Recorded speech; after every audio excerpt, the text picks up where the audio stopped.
রক্ষার্থে যে আইন পাশ করতে যাচ্ছে সরকার, কোরআন বিরোধী আইন, নারী কমিশনের উদ্যোগে যে আইন পাশ করতে যাচ্ছে, আমরা তার তীব্র প্রতিবাদ জানাই, প্রকাশ করছি।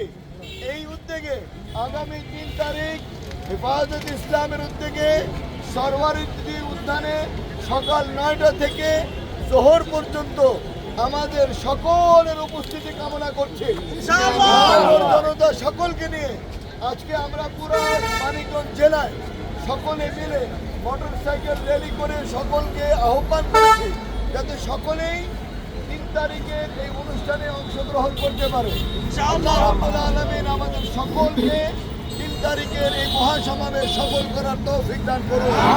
বিরোধী আইন পাস করতে যাচ্ছে, যারা যৌনকর্মী তাদেরকে শ্রমিকের মর্যাদা দিতে যাচ্ছে নাউজুবিল্লাহ, এবং বহুত্ববাদ, একত্ববাদ, তাওহীদকে বাদ দিয়ে বহুত্ববাদকে স্পষ্ট প্রতিষ্ঠিত করতে যাচ্ছে। এটাও একটা কোরআন তাওহীদের খেলাফ, কোরআন বিরোধী আইন। দ্বিতীয়ত নারী পুরুষ সমান অধিকার, এটা তো কোরআনের বিরোধী আইন। বহু বিবাহ, এটা বাদ দিতে যাচ্ছে, এটা কোরআন করছে। প্রয়োজন প্রতি হচ্ছে 1, 2, 3, 4 এটা জনপতি আছে, এই সুযোগটা এই সময় যে আজাদ অবশ্যই আমাদের সকলের ইমানি দায়িত্ব। এখানে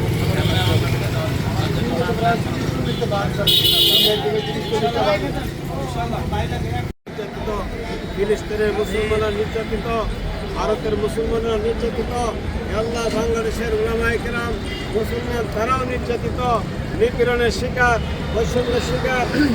90% মুসলমানের দেশে কোরআন সুন্নাহ বিরোধী আইন হবে।